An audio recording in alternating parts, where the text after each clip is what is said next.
Hello, Dr. Park. Hope everything is going well. The article that I reviewed for this project was Coach for the Classroom, Parents' Cultural Transmission and Children's Reproduction of Educational Inequalities. Although this was not my first selection of the article I wanted to review, I think that this perfectly aligned with my personal interests. Early on in my college career, I was an education major because I had always enjoyed school and was interested in the process of teaching. I have always held the belief that education is one of the, if not the most important tool in shaping the youth into productive citizens. And might I add that I believe that effective teaching also is a major key in how children pan out in the educational system. I had always had some sort of suspicion as to how different backgrounds impacted the way in which children approach schooling, but not nearly as in depth as what we covered in this class. After reading the articles that we covered over the topic of classroom behavior, I realized that there's a plethora of factors involved that relate to children's behaviors in the classroom. And unfortunately, this creates some level of inequality between children from different social backgrounds. And the inequality isn't necessarily caused by a certain individual, but it's more of just the structure of our society. And I would also allocate that a little bit to the economic structure that we have in our country. We have a vast amount of people in lower working class and middle class families and a very small amount of people in the upper class. In our Week 5 modules, the material based around classroom behaviors and how certain social classes impacted the behaviors of children.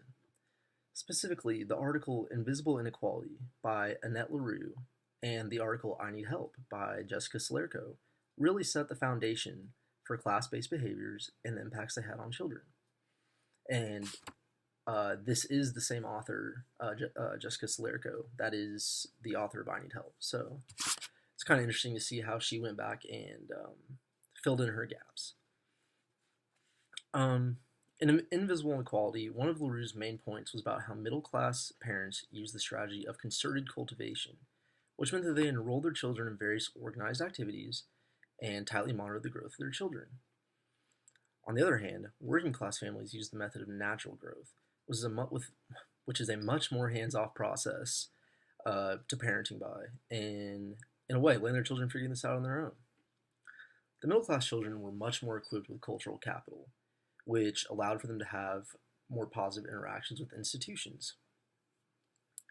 Cultural capital is defined as the social assets, such as education, intellect, and even style of speech, that promotes social mobility in a stratified society.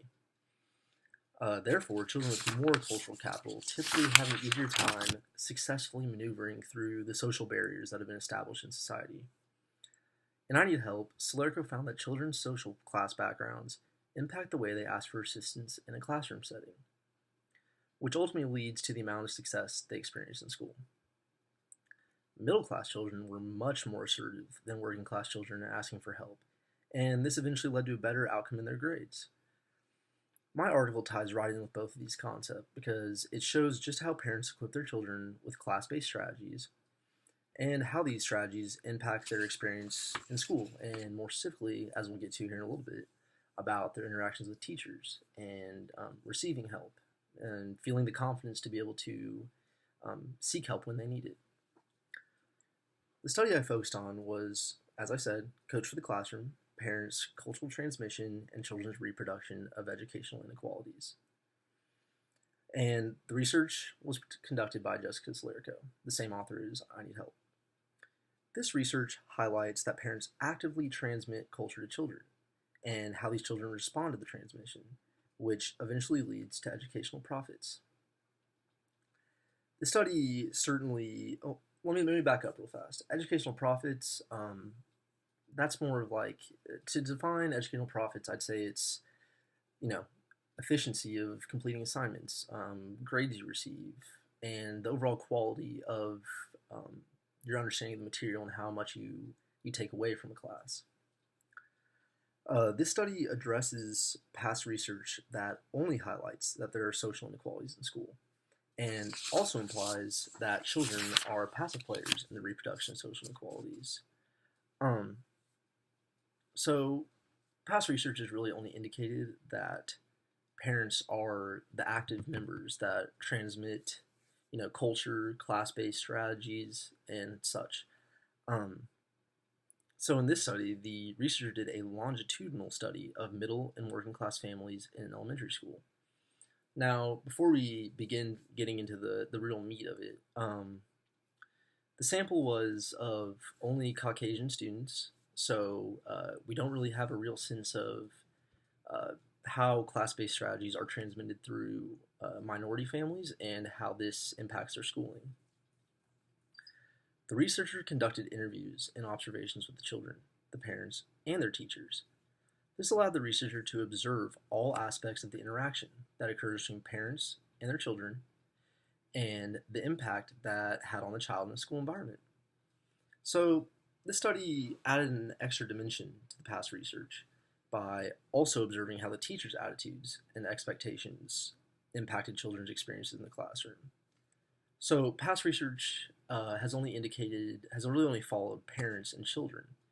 And when talking about their impact on school, you really need to understand the administration and the teachers as well, their expectations of the children. Um, so that helps us figure out whether or not certain children in different classes are meeting those expectations, and how that affects, specifically the help they receive. The main reason this research study was conducted was to further investigate what role children and parents play in the cultural transmission process. Pardon me. Past scholars have typically been under the assumption that children are a passive player in the cultural transmission process, as I already said. And that socialization is an implicit process. This means that children don't have much of an impact on the way that they are socialized, which was found to be a misleading assumption in this area of study. The methods that past studies took in observing this process have taken the wrong approach, in Solerico's opinion. Research conducted by LaRue only focused on interactions that were happening between parents and children, and didn't include all the necessary individuals to clearly understand the topic as a whole.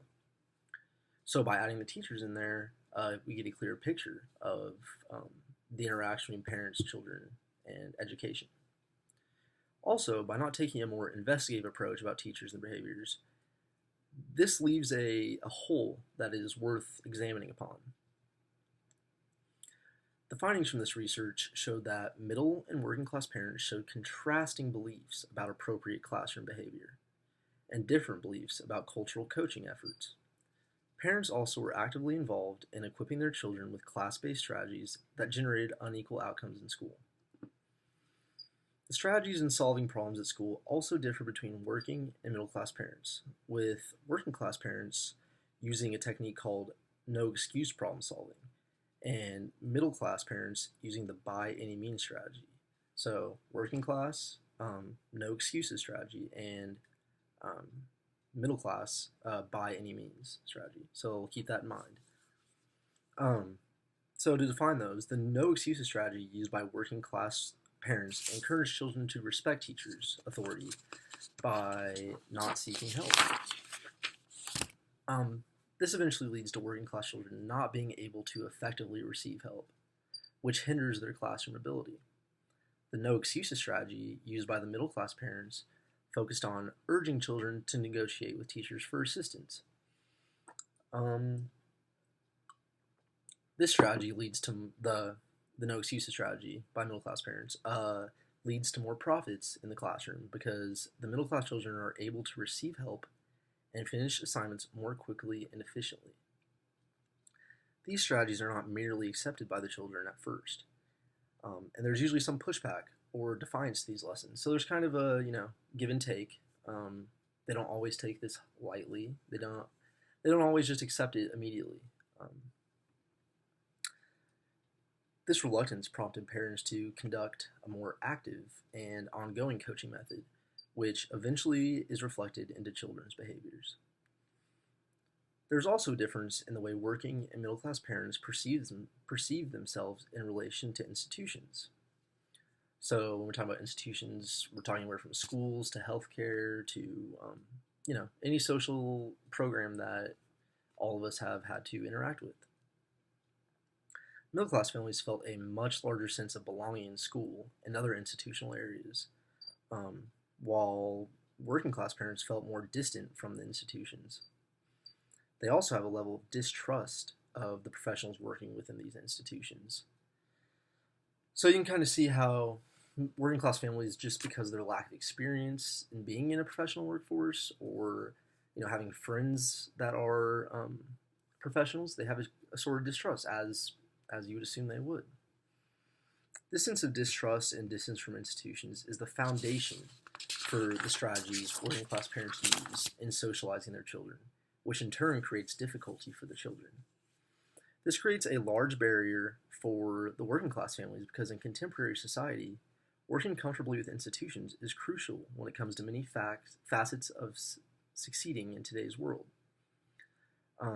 We've all had to deal with it. We've all had to interact with the institutions, and interacting with an institution right now, school, college. So not being able to effectively maneuver that is definitely a big barrier for these working class families. Middle class parents see their status as surpassing or equaling that of professionals that work within the institutions, which is transmitted to their children. In general, people who consider themselves to be middle class hold jobs that would be considered professions, which means that they have more daily interaction with professionals. This could be a major contributor to why middle class families feel more included within institutions and also aren't apprehensive about interacting with them. With this being said, middle class parents and children are more comfortable interacting with professionals, which has an impact on how the children receive help in the classroom. For example, middle class children more readily voice their needs, which in turn attracts more immediate attention and support from teachers. This leads to a more wholesome education, and these middle class students reap the benefits such as higher grades and higher competence rates from teachers. Competence ratings, sorry. An underlying factor comes into play when discussing teachers, and that factor is teacher expectations of student behavior. Teachers tend to have an expectation that students will behave in middle class ways, which leaves working class children to play catch up, and middle class students coming into that environment ready to meet those expectations held by teachers.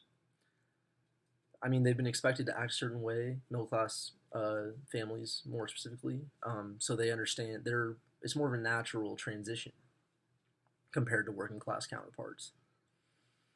Although these expectations may seem unfair, this is the reality we live in and have to maneuver around our whole life. Since middle class parents have, for the most part, lived up to that expectation their entire life, it is much easier for them to transmit these values to their children. With all this research combined, these strategies directly lead to the kind of social inequality that the researchers observe in the classroom. One of the largest limitations of the study by far is that the research only focused on white children, which completely leaves out minorities, which would be useful to study. Further research on this topic should take a more broad approach and sample people from a wide variety of ethnicities to get a clearer picture of the issue of social class.